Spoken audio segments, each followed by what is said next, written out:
bên trong đi nào.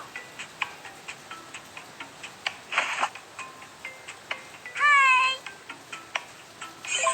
Đó là một chiếc bánh thật đáng yêu. Cậu nghĩ nên mặc Mà không.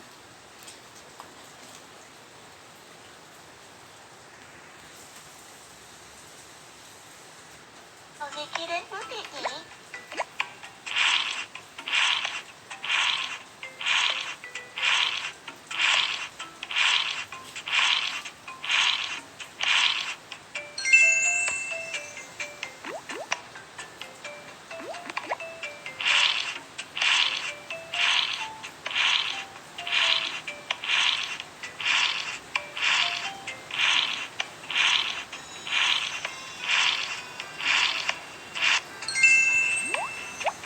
Thêm quà anh Đào yêu thích của cậu ấy nhé.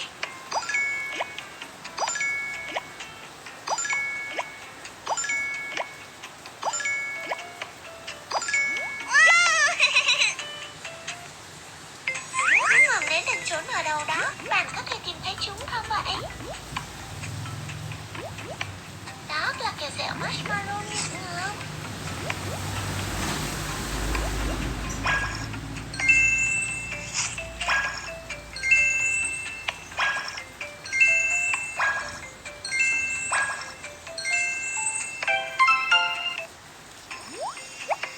Đến tủ trang trí bánh nào.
Cookie.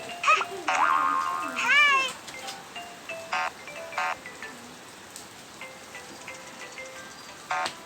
Chúng muốn chơi cầu trượt.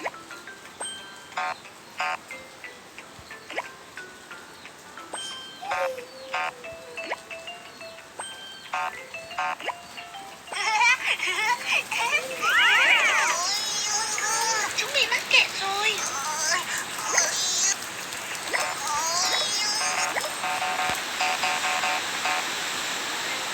Các hoạt động tìm thấy vốn chiếc ghế. Hai. Hai.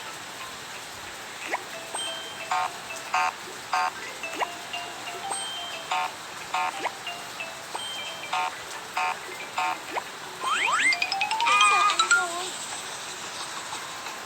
Chúng sẽ ăn trước khi đến bữa nhé.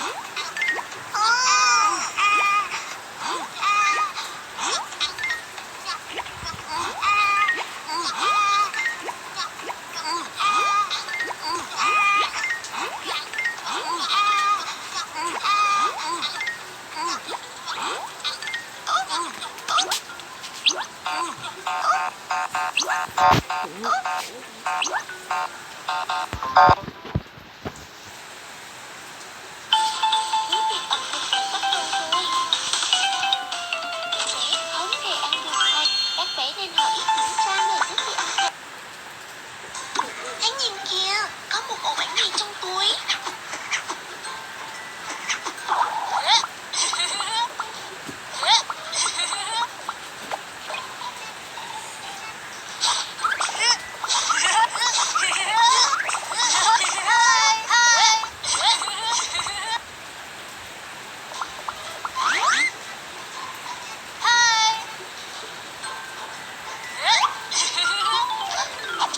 Còn ấy đấy nhảy vào là đúng bánh rồi.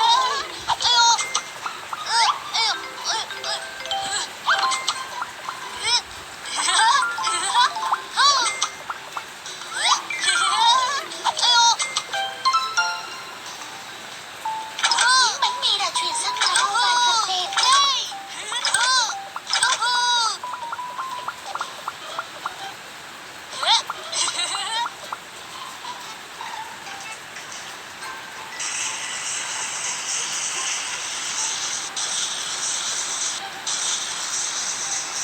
Ồ, đó là một bát bánh mì hình con thỏ.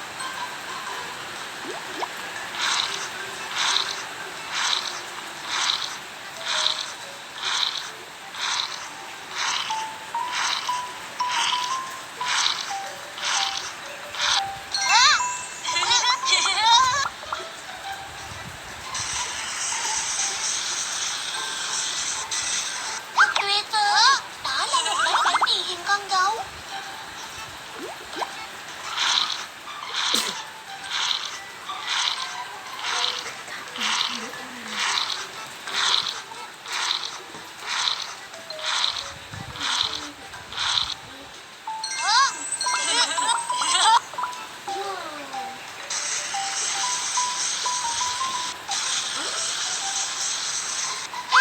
Đó là một bát bánh mì hình quảng cáo.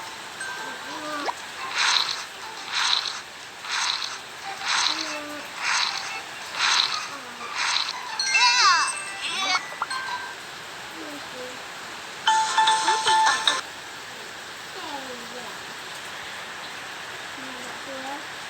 bắt đầu rồi. Ăn bánh mì với sữa, chúng bổ dưỡng và tốt cho sức khỏe.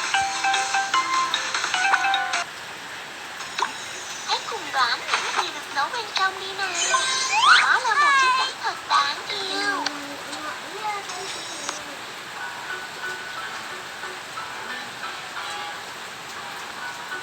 Hai. Bữa tiệc trang trí đồ ăn của bé gấu trúc. Bữa tiệc ẩm thực sắp bắt đầu rồi. Chúng ta phải thật xinh đẹp để tham dự bữa tiệc nhé. Chúng ta hãy chuẩn bị sẵn sàng nhé.